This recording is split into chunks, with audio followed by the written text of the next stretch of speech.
Hey kids, this is Ivan. Or should I say, hello me, meet the real me. Somebody suggested to me that I make time capsule videos and post them for schedule them to be released in the future, like a long time in the future, like a year or 2 years or 3 years. So I figure I'll do this one for a year. And I think what their intention was mostly to be like the state of the YouTube address, like how's your YouTube channel going? Although you could put other things in there, I suppose. You can put whatever you want if you're a creator, which is actually a pretty cool idea. So maybe I'll make other ones. But anyhow, I'm going to schedule this for a year from this date, which is February 26th, 2025. So we'll see how things are going a year from now. And so right now, I've had this YouTube channel for 14 years, right? And excuse me, I made a few videos in January because I've been doing I didn't do too much in 2024, here and there. And then I started up in earnest more in February, and I kind of got the bug just looking at some different channels, watching some different things, getting myself interested in different things, or going down some rabbit holes in terms of just things like income inequality and, oh God, a whole bunch of stuff. But, one thing, as it usually does, one thing led to another in terms of what I was looking at and watching. And I started making some videos relating to some of these subjects, like maybe it's just time to make a change in life, period. And the more I looked into it, the more I started wondering if I could go back and make my YouTube channel profitable, because that's part of what I came up with. Is I really want to be doing things that I actually enjoy doing, for a living, rather than doing things that I absolutely hate. And I've been selling myself short for a long time, etc. So right now, I fortunately had started with a leg up, having an existing channel with subscribers. And as of this date, I have 2,302 subscribers. I think I might have picked up 25 in the last, in 2025 so far. Maybe it was in February, I'm not sure. Money-wise, I think I've made, in the last 28 days, I think I've made $17.10 from AdSense revenue. And in February, it's not quite finished yet, but I think it was like $15.10. A lot of the videos I've watched from, because there's a huge number of channels devoted to how to be a YouTube creator and how to make this work for you. And some of them are crap, and some of them are actually pretty engaging and, and useful. And, some of the things, the thing that got mentioned over and over again is it's a marathon, not a sprint. So it's not unusual for it to take 5 years for a channel to really become actually profitable and to take off, as they say. So, I have to remind myself to not quit and just keep on slogging. And this is one of those things where you have to have a high tolerance for persistence and high tolerance for failure, or failing as you persist. Some of the things I've noticed lately is, things that make me go, oh man, I really have to do this. Like my thumbnails aren't terribly awesome. And apparently to get clicked on, you need to have a more awesome thumbnail, in terms of just, brighter colors, or just have something that makes somebody want to click on it. And also my titles might need some work. And then video retention. They're showing my video retention is not as strong as other videos. So people are deciding I'm boring or I hate this and click off. So my struggle now is to balance that need for some improvement with, a real desire to maintain authenticity. I don't want it to become a commercially motivated channel. I'm not against using some marketing techniques or making, it more likely that people will watch the video and or stay to watch the video. But I don't want to do that at the cost of my authenticity or my actual self, if you know what I mean. Subject-wise, I'm all over the place, which I'm comfortable with for right now. It doesn't bother me. It's still a channel about me, kids. Still a channel about you, Ivan. I like bringing Sue on the channel. I want to do that more. And, she ought to do something herself, because she's just a hell of an educator. and, an engaging person. And she's cute too, which doesn't hurt. Part of the thing I obviously going to have to do is some more editing, because I don't do any right now. And, some of the obstacles are, having crappy equipment and not really having the money to buy decent equipment as far as editing. And some of it's just the learning curve, like learning how to do that sort of thing. And, some of it's just a time thing. And I don't, once I learn how to do something technical, I don't mind doing it. But it's a matter of getting over that hump and, even getting some thumbnail creation software and learning how to use that, without going over the top.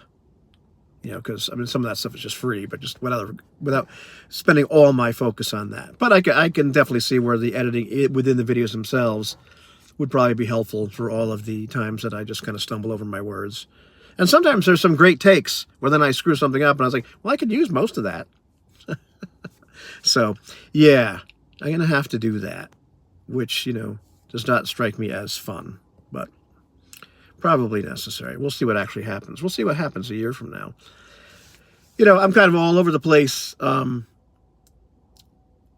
affect-wise. Sometimes I feel very confident and very optimistic. And sometimes I wonder, am I doing the right thing? Is this really going to pay off? Should I do something more conventional? Even though, excuse me, once again, if I search my soul, I don't want to. I want to do something conventional. I'd rather do something unconventional. I'm also thinking of what could I actually market with my YouTube channel to make you give me all your money? But there is a lot of wisdom out there that, here you've got this platform, you've got followers. If you have some knowledge to share with them that you can actually sell to them, that's valuable, then go ahead. And there's various people creating all kinds of digital products like ebooks and what have you. My girlfriend has all these great ideas for apps, but I don't know anything about making an app. I think you'd have to farm. How do you farm that out to somebody? And then you get a percentage of the profits? Who knows? But I'm probably not an app creator. But there are various things I could write an ebook on, even something like, how to keep your fish alive, which I thought about writing a book about that, I don't know, for 30 years. I'm not keeping any fish right now, which is sad. Excuse me, but I love the South and Central American cichlids, and also I like the centrarchids of North America. Huge fan of Oscars, though.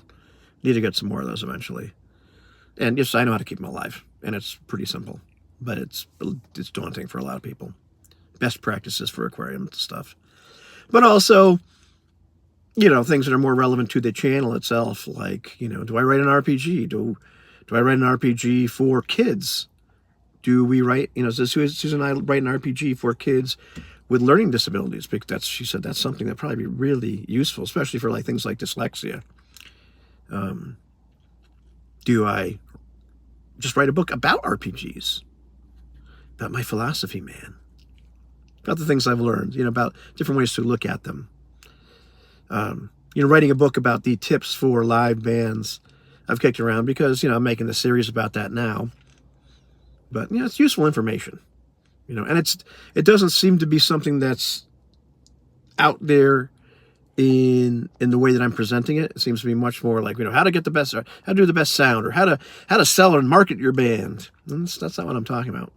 I'm not talking about the practical stuff, and a lot of it being a business arrangement, and how to behave professionally, all that kind of stuff. What a lot of it boils down to, which is funny. Can you imagine me talking about behaving professionally? Yeah, no, I need to get my fat ass in the gym and lose weight because I just feel like crap. I'm eating like crap. Got too much weight on me, and it just doesn't feel good. Doesn't feel good. Just also the whole thing. So we'll see how I am in a year. I don't even know what I weigh right now. Got to be 220, or thereabouts. Yeah, the relationship with Sue is wonderful, awesome. The biggest not downfall. Well, we've been together for 2.5 years, and really, probably the biggest reason we haven't moved in together is because of her kids, which is not a bad thing, but they've gone through, their other parent has gotten remarried, And so there's been a lot of change and upheaval in their life, and they kind of like sort of let us know that like they're not quite ready for something that big, which is fine. You know, we live about, you know, whoa, my goodness, half hour apart.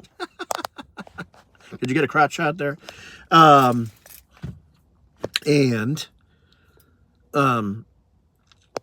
You know, my daughter's living in my house, so like the idea of just selling my house, well, I'm not going to do that because my daughter's living there, my youngest daughter. And yeah, she's 29. She's going to be 30 in August, but she's the one I worry about, you know, so I want to make sure that stuff's there, you know, that she has a stable place to live and all that kind of stuff. So that's what I'm doing with that.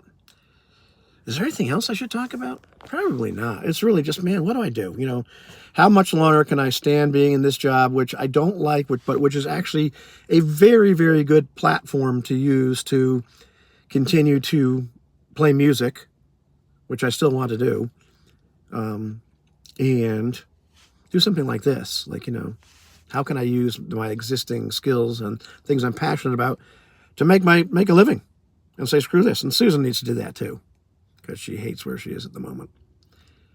So yeah, that's the biggest thing. But the job is a great platform to do that from. So don't screw it up, Ivan.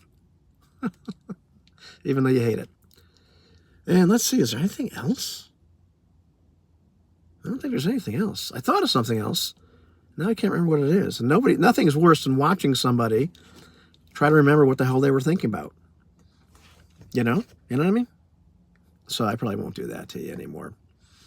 Got to clean out the house a little bit more, do the Marie Kondo stuff. I did a little bit, going to do it again.